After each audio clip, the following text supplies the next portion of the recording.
yung karaniwang pinabubuhay po nila. Sa pamamagitan po ng pagtitinda po nila ay nabubuhay po at nagagampanan po nila yung matutunan nila sa kanilang araw-araw na pamumuhay. Dito rin po namin makakausap yung dating president po ng compound na to. Ayun na po, nandito po tayo sa simbahan kung saan po yung simbahan po namin. Hindi lamang po, hindi po ganun kalaki, hindi po ganun kalaki, pero napakaganda po.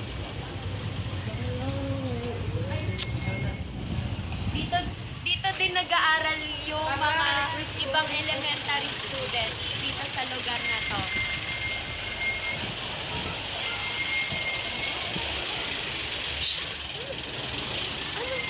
Halip po kayo.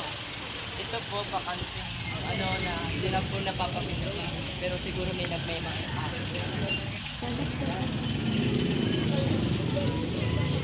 Uy, Dito po sa lugar nila, meron din silang pangunahing negosyo katulad ng salon na ito.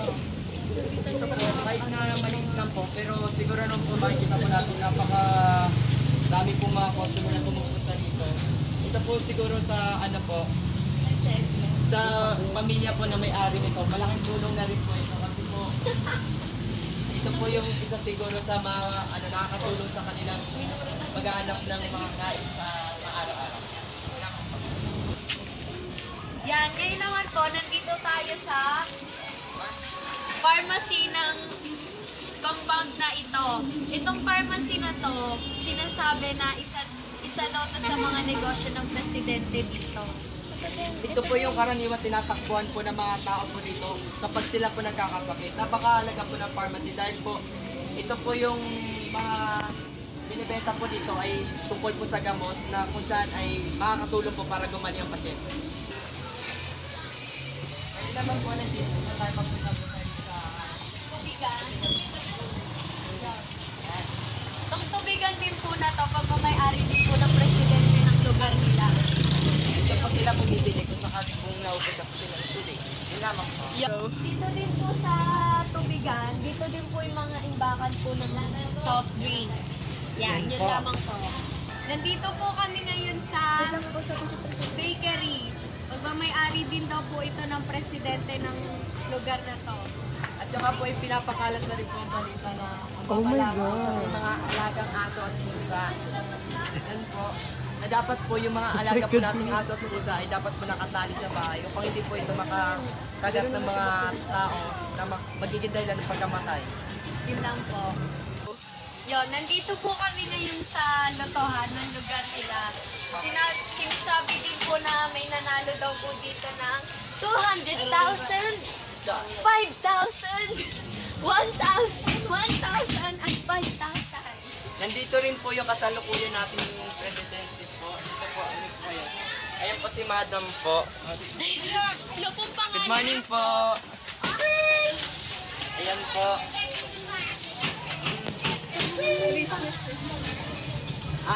Ano pong pangalan ninyo, Madam? Apo. Okay po. Salamat po sa ano po ninyo, pagtanggap niyo po sa amin.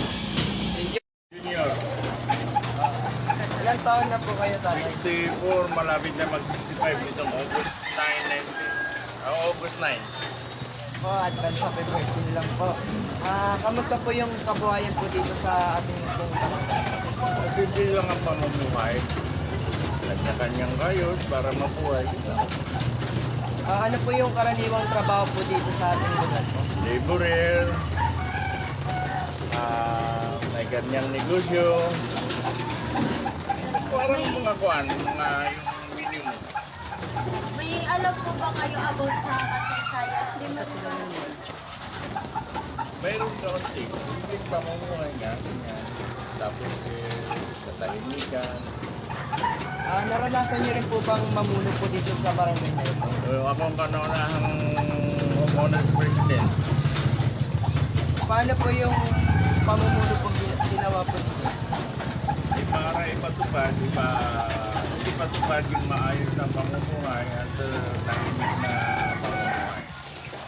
Sa tingin niyo po, ilan po yung populasyon niyo dito sa barangay po? noon may 100 family. Ngayon hindi ko na alam dahil hindi na ako namumuno eh.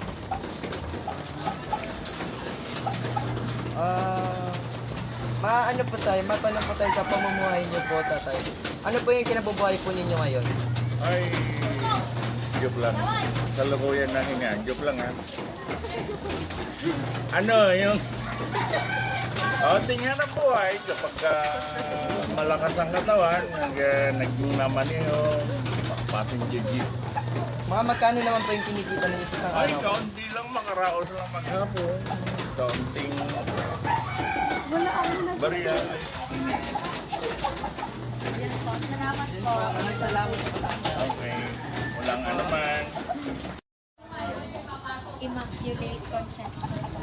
Ang kasaysayan ng lugar na ito ay sa pamamagitan ng paparehistro sa SIC. At pagdating namin dito, kakunti pa ang tao, talahiban pa. Kami na ang nagpaganda sa lugar na ito para masabing tirahan ng mga tao. Saan po nakuha yung pangalan po ng lugar na ito? Sa SIC nga,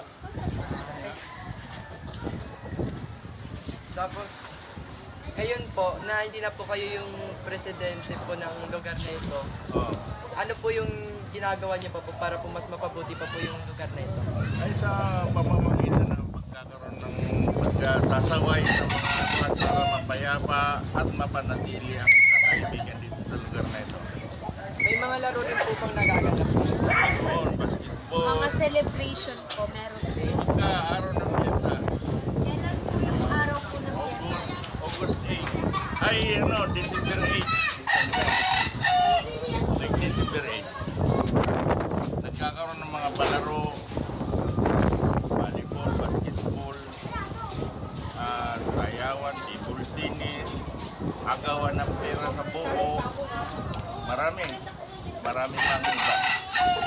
Thank you po. Maraming salamat. Dokumentaryo. Maraming salamat po. At sa susunod po namin paggawa ng dokumentaryo, sana po mas mabuti pa po namin. Dito po nagtatapos ang aming documentary. Kami po ang Group 1. Maraming salamat po. Ayan at tunghayan po natin ang kasaysayan, pamumuhay at populasyon ng Immaculate Conception Compound. Maraming salamat po. Maraming salamat.